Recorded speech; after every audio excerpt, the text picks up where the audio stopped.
Good evening and welcome to the 6:15 News with me, Kejang Henry at Timbe. Now let's begin with our top stories.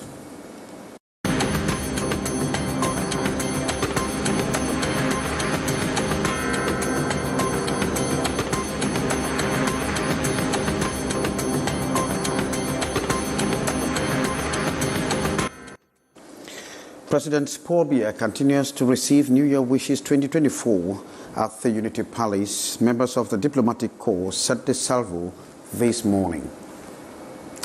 And the mortal remains of 21 victims of the 8 October landslide in Bangkulu, Yaoundé have been removed from the Yaoundé Central Hospital. And of course, the 6:15 News will take a look at how cervical cancer can be treated if early diagnosis is confirmed. Top stories. Canal International.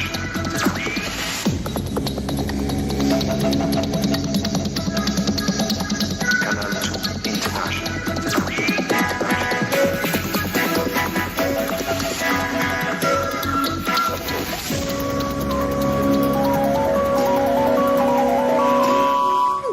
Thanks and welcome. I'm Kejang Henry at Timbe, and of course our social media platforms opened for consultation on Canal International on YouTube as well as on our Facebook page. And I will begin from Yaoundé, where the mortal remains of 21 victims of the Bangkulu 8th October landslide have been removed from the Yaoundé Central Hospital mortuary. Let's get the details on this very solemn removal from Beatrice Ngamo. Seeing the coffins of their loved ones taking their place one after the other, all 21 lined up in 2 rows, a picture difficult to digest. Huge pain, unconsolable, especially following their sad premature exit. This lady lost her 4 children on that sad day. The pains unbearable.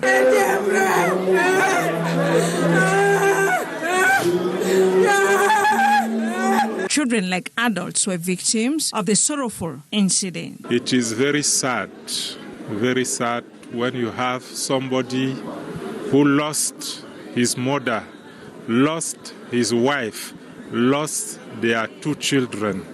It is very sad. In such a difficult situation, imploring God's compassion and mercy, a choiceless option. And so the brief service with the mortal remains, as the souls of the departed were offered to God in prayer, begging the Almighty to console the families and loved ones left behind. Know from now that they are not alone. All Cameroonians is with them. The families, one after the other, carried their corpse for burial amidst cries and harsh outbursts.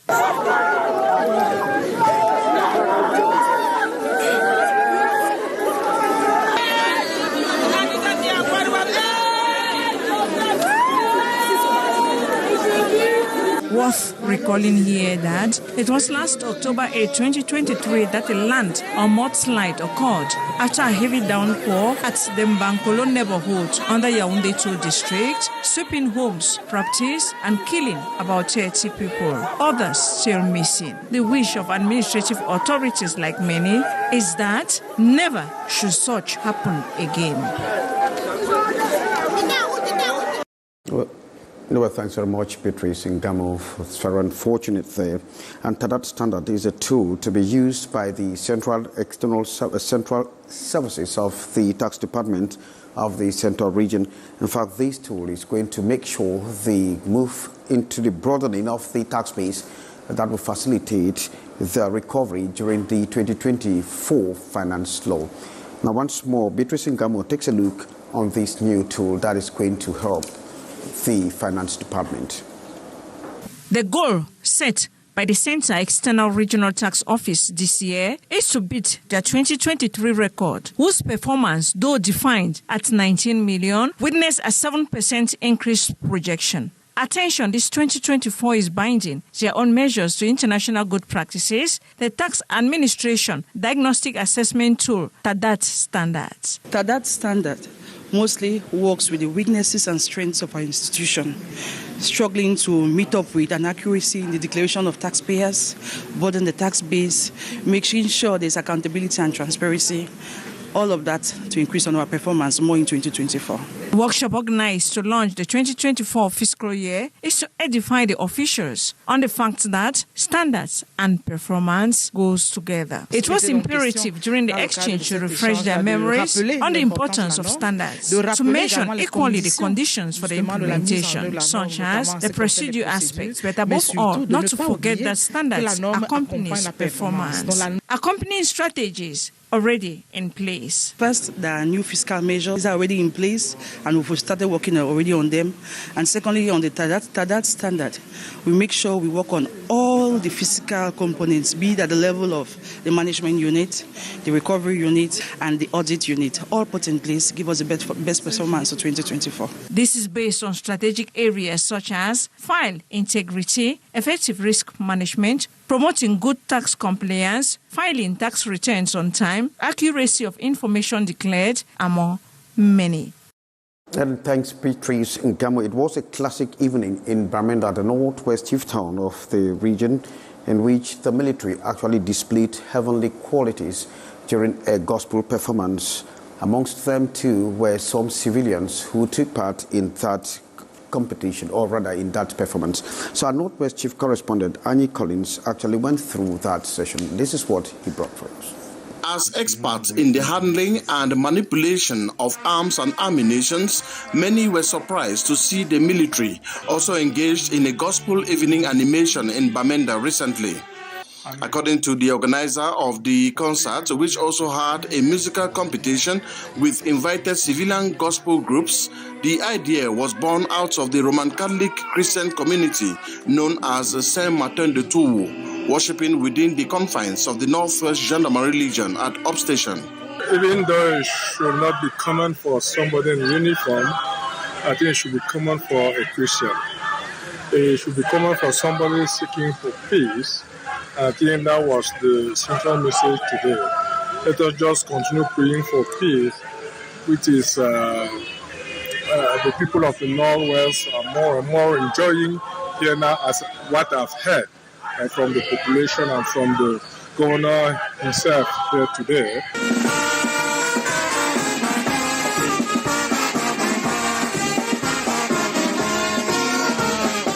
With their melodious voices, both the military and civilian choirs charmed the hearts of administrative and military authorities, including the governor, the army and gendarmerie generals, amongst others. I would like, first of all, to congratulate the commander of the Colonel Boone, the Collegian and the family for this lofty initiative that started 2 years ago, and who is getting more and more interesting, moving many steps forward. Sign that in Bamenda, things are moving the best way, that bit by bit this is coming back thanks to the professionalism of our security forces.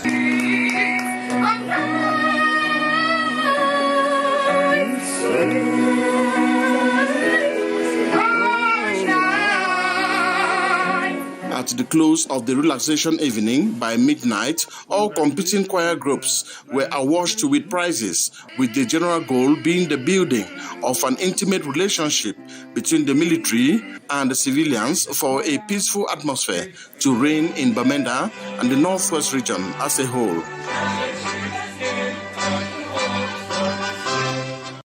Oh, thanks, Annie, for that thrilling one there. From football politicking to politics, Abdurrahman Hamadou Baba continues to insist that the Director General of Elections Cameroon must publish the global list of the 2023 voters registration process or be dragged to court. While launching the 2024 season this year, the Director General says all is on course as the Cameroon Elections Management Body is regarding the list of all those. Hyacinthia presents the two versions. After the release of the Director General of Elections on December 29, announcing the publication of the final electoral registers for the year 2023 in the council branches of Elekam, Abdurrahman Baba came out with a communique pulling his attention to Section 80 of the Electoral Code, which stipulates the national publication not limiting to council branches. Parce que lui, il a publié des listes communales. The law talks of a single national list. Section 80 of the Electoral Code states that once the Director General receives the list of registration from the field, he makes public a global list known as the National Electoral List, which gives the opportunity to all citizens, political parties and civil society to review the list and sort out irregularities. C'était important de le faire. And to Eric Esose, the most important is the availability of the list for consultation. There is one single list, not in different forms, and the list is out, ready for elections. The most important is that every voter should be able to find his name on the list. The list is available at Elekam, regional, divisional and council branches. Abdurrahman demands the integral respect of the code and not partial, as he claims. Elle doit être respectée, dans son intégralité. Et the Director General doesn't choose which part of the law to respect. No. The global list can be published through different means. Elekam has a website. They must put the data at the disposal of Cameroonians. Il faudra tout simplement mettre à la disposition des Camerounais. But to the Director General of Elections, the electoral body has done its work as in the previous years. Elekam has done its work as usual, and we shall continue in this light. We need the support of people of goodwill to work. The critic insists that if by Monday, January 8, the list is not published in the online platforms of Elections Cameroon, he will drag the Director General to court, as earlier indicated in his communique.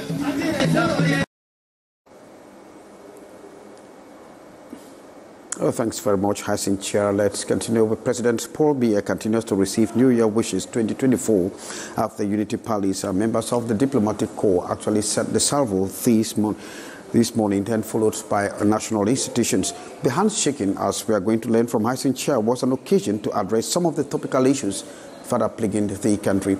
Hassan Chair standing by the Unity Palace. Hello, Hassan. Where we are expecting to have Hassan Chair to come up with that report on how President Paul Biya is already receiving New Year wishes. But then we have indications that that is not forthcoming.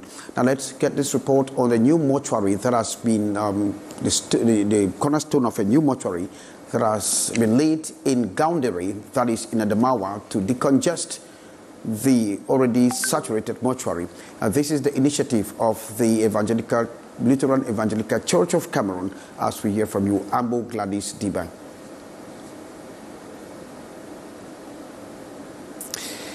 Unfortunately, we will not be able to get to that. Well, that will certainly draw the cuttings for this edition of the news with me, Kejang Henry Atembe. Thanking you for being with us. Goodbye.